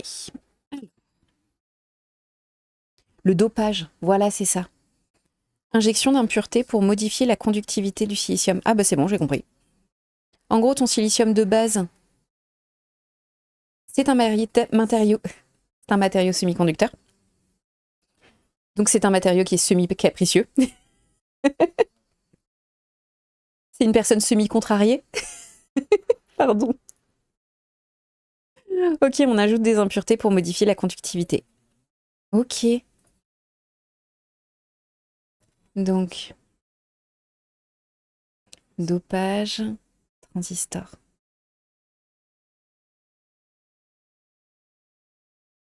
Qu'est-ce que le dopage des transistors? Dans la production de semi-conducteurs, le dopage consiste à introduire intentionnellement des impuretés dans un semi-conducteur, donc intrinsèquement non dopé, afin de moduler ses propriétés électriques. Non, Wikipédia, je ne suis pas un robot.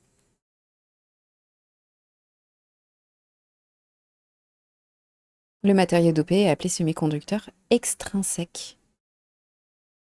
Ah, donc quand il est pas dopé, c'est un semi-conducteur intrinsèque, et quand il est dopé, c'est un semi-conducteur extrinsèque? Le silicium, on m'aurait menti. Désolée. J'adore. Je lurk majoritairement parce que je suis en voiture. Juste pour info. Ah, je comprends. Je comprends. Eh ben écoute, installe-toi. Installe-toi. On est là tous les après-midi en semaine. Mais complètement. Ah bon? Ah mais je savais pas. C'était ça être dopé. Tout de suite. Le mec, il pissait sur un talus. Il y avait plus d'herbe pendant 30 ans et il se posait pas de questions. Ça, c'est cool. Allez. On va aller tranquillou sur juste la fabrication d'une carte mère. C'est quoi? Attendez, j'ai une question qui vient. C'est quoi la différence entre une carte mère et un circuit imprimé? Tac. Je vais vous dire ça.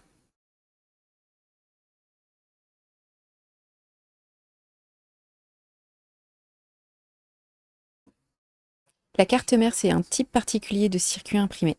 La différence principale réside dans le fait que tout le monde utilise des circuits imprimés pour des tâches simples, alors que la carte mère, c'est la plaque centrale qui relie tous les éléments majeurs d'un ordinateur. Oui, en gros, ce qu'on avait dit quand on essayait de m'expliquer comment fonctionnait un ordinateur, la carte mère, c'est vraiment euh, l'emplacement du terrain, les routes, les machins et trucs comme ça, où tout va se mettre sur la structure du bâtiment et ce genre de choses.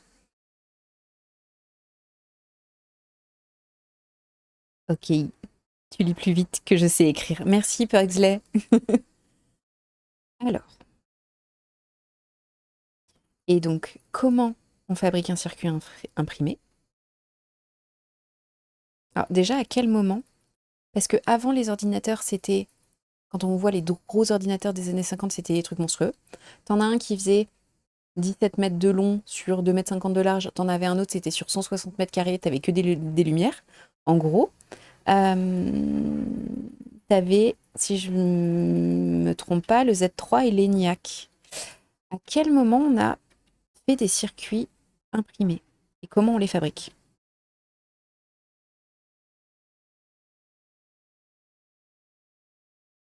Smash nous a dit 1824 pour le vraiment pour isoler le silicium, parce que sinon c'est toujours associé à quelque chose parce que ça réagit à l'oxygène. Ok. L'histoire du circuit imprimé débute en 1903 avec le brevet de Hanson qui imagine des conducteurs plats sur des isolants. Ok. La véritable révolution arrive en 1936 grâce à Eisler qui met au point le premier prototype gravé pour une radio popularisée ensuite par l'armée durant la Seconde Guerre mondiale. Ok, donc en gros il y avait une plaque, comme une plaque de Lego, Et en fait, il y en a un qui a créé son truc pour avoir un conducteur plat. Et ça date de 1900. Et en 1936, il a réussi à le faire pour une radio qui a été utilisée pendant la guerre. L'armée américaine adopte la technique pour fabriquer des fusées de proximité et des équipements militaires robustes. Utilisation d'une feuille de cuivre collée sur un substrat non conducteur puis gravée chimiquement. Allez.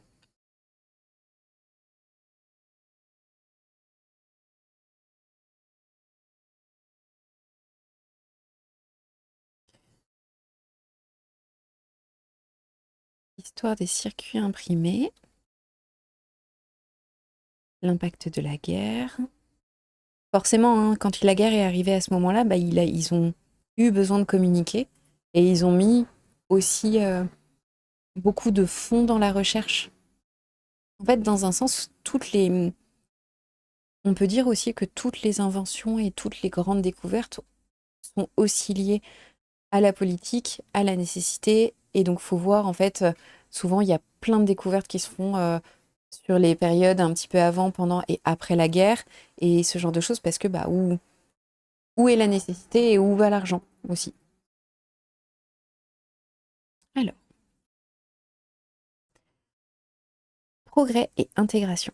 Au cours de la dernière partie du XXe siècle, les progrès des processus de fabrication, y compris les techniques de gravure et de soudure, ont permis d'accroître la complexité et la miniaturisation des circuits imprimés. Ces progrès se sont avérés essentiels lorsque l'attention mondiale, en particulier aux États-Unis, s'est portée sur l'exploration spatiale.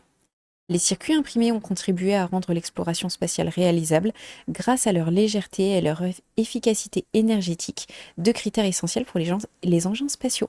Je ne savais pas du tout qu'il y avait un lien avec l'exploration spatiale où tu sais que chaque gramme compte. Oui, oui, tu peux comprendre. Tu peux comprendre. L'avènement de l'ère numérique a vu une explosion des gadgets tels que les consoles de jeux, des magnétoscopes et des disques compacts. Cette époque a marqué un immense essor technologique, l'électronique devenant omniprésent dans la vie quotidienne. La taille des appareils ne cessant de diminuer, la fabrication manuelle des circuits imprimés est devenue de plus en plus complexe. Actuellement, les circuits imprimés d'aujourd'hui sont extrêmement sophistiqués et intègrent des cartes multicouches, des composants montés en surface et la conception assistée par ordinateur pour faciliter la réalisation des circuits complexes. Toutefois, ce ne sont pas uniquement ces technologies spécifiques qui font avancer le paysage actuel des PCB. Je crois que c'est les... Attends, PCB, c'est les circuits imprimés. Ouais, c'est ça, ils disent PCB. Mais qu'est-ce que ça veut dire PCB? Pardon, désolé, j'ai des questions et... Ok, PCB. Pourquoi on appelle ça des PCB? Circuits imprimés. Qu'est-ce que ça veut dire? Printed Circuit Board. Bon, bah voilà, c'est bon, j'ai ma réponse. Merci Pyroxite. T'as répondu plus vite que je lisais le chat. Bah ouais, mais bon, voilà, voilà. Il faut prendre le temps d'y répondre. Mais bien sûr, ça doit être horrible quand t'écris un truc dans le chat et que t'as moi qui suis en mode « Oh, c'est beau, il y a plein de couleurs. Oh, un papillon. Oh, machin. » Et que t'es en mode « Lis ce putain de chat. »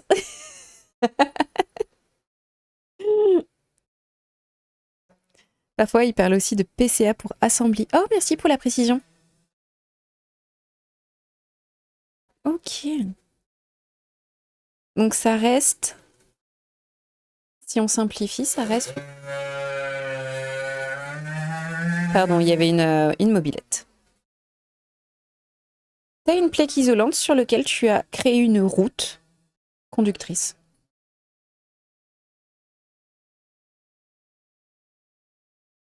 Bon, évidemment, tu as plein de couches, on est d'accord, c'est un millefeuille.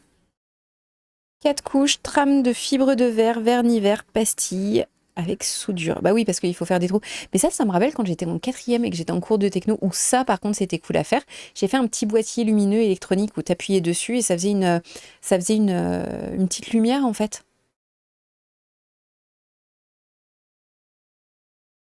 Les zones de cuivre mises à nu sont alors attaquées chimiquement, permettant ainsi la fabrication de circuits électriques à la demande. Alors attendez, je vais lire ça. Fabrication artisanale. Le circuit imprimé est fait à partir de résine époxy et de fibres de verre ou de papier doublé d'une fine couche de cuivre ou d'un des deux côtés recouverte d'un vernis photosensible. Alors attends. Est fait à partir de résine et fibre de verre, doublé d'une fine couche de cuivre et recouverte d'un vernis photosensible. En début de live, on avait vu qu'on mettait des infrarouges et que c'était ça qui attaquait ou pas justement pour créer quelque chose de conducteur. La couche de vernis protégeant le cuivre est isolée par transfert photographique du dessin de cuivre à travers un typon avec une isoleuse. Typon TYPON. Le typon est un masque composé d'une feuille transparente sur laquelle est imprimé un motif dans une encre opaque. C'est là que j'ai utilisé la référence douteuse à tu crées un circuit, c'est comme si tu étais sur un corps avec de la crème solaire et en fait tu vas laisser cramer le corps. Voilà.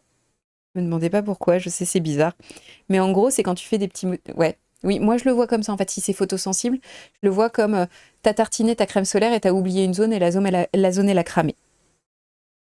L'attaque chimique du cuivre peut être réalisée par perchlorure de fer liquide et chaud ou un mélange de chlorure de cuivre, acide chlorhydrique et eau oxygénée. Ce qui a l'avantage de recycler le cuivre ayant réagi alors sous forme de chlorure de cuivre en tant que réactif pour une gravure suivante. Ok. Non mais c'est pas mal comme explication la crème solaire. Ok. Après le perçage des trous de passage, il permet d'implanter par brasure, communément appelée soudure à l'étain, les composants électroniques. Je surkiffais la soudure à l'étain. La finition de circuit se fait en recouvrant les soudures par un vernis dit vernis épargne, souvent de couleur verte. Il est destiné d'abord à épargner les pistes lors du soudage, à la vague ou au bain d'étain. Accessoirement, il assurera une protection des pistes contre l'oxydation et l'humidité. Sur la partie fabrication industrielle, et après je pense qu'on va s'arrêter. Fabrication industrielle, les stratifiés sont fabriqués en durcissant sous pression et température de couche fibreuse, avec une matrice le plus souvent de la résine époxy thermodurcie. Ça forme une pièce finale d'épaisseur uniforme dont les plaques carrées peuvent mesurer jusqu'à 2,5 mètres de côté. C'est énorme. L'épaisseur et les caractéristiques du circuit sont données par différents tissages, concentrations et épaisseur de fibres. Pour un pourcentage résine-fibre. Jusque-là, c'est en fait, c'est de la popote. Avec l'apparition des technologies liées à l'informatique, des circuits de plus en plus complexes ont vu le jour. Les circuits imprimés ont vu le nombre de couches se multiplier, pouvant atteindre jusqu'à 30 couches pour les applications très complexes, où le coût peut être considéré comme secondaire. Dans une carte mère de micro-ordinateur par exemple, les couches sont au nombre de 6, voire plus. Une couche est réservée à la masse ou l'alimentation 0 volts. Une à l'alimentation 5 volts et les autres sont distribuées en fonction des besoins. Ça, c'est super intéressant. Là, ça parle des circuits double face, ça commence à être trop technique pour moi. Ok. Et bah, c'est pas mal. On a survolé un petit peu les puces. Franchement, on avance super bien dans le fonctionnement d'un ordinateur. Je sais pas ce que vous en pensez, mais en vrai, on est vraiment pas mal.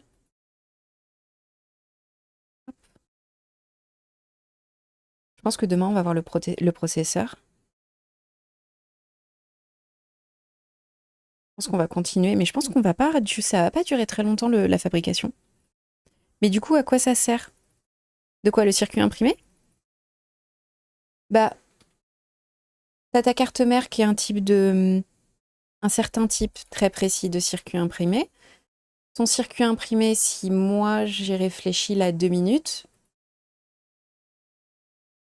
mon circuit imprimé, c'est la terre sur laquelle je vais pouvoir mettre mes routes.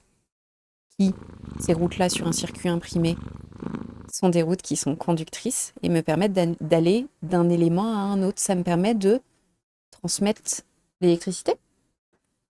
Merci pour le follow Cinder. À relier tous les composants et les faire fonctionner. Je crois que c'était bon. Je crois que c'était bon ce que j'ai dit.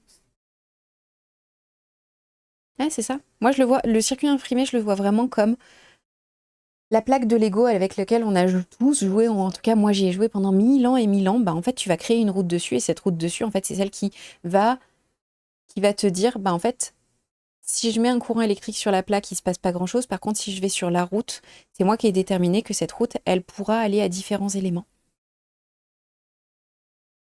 C'est hyper cool. Moi, je trouve ça trop cool. Ok, c'est qui je vous envoie au niveau du raid. Si ça vous plaît, n'hésitez pas à follow la chaîne. Vous pouvez lâcher des primes, vous pouvez faire des subs, c'est toujours cool de soutenir. Juste venir, participer, ça fait toujours plaisir. On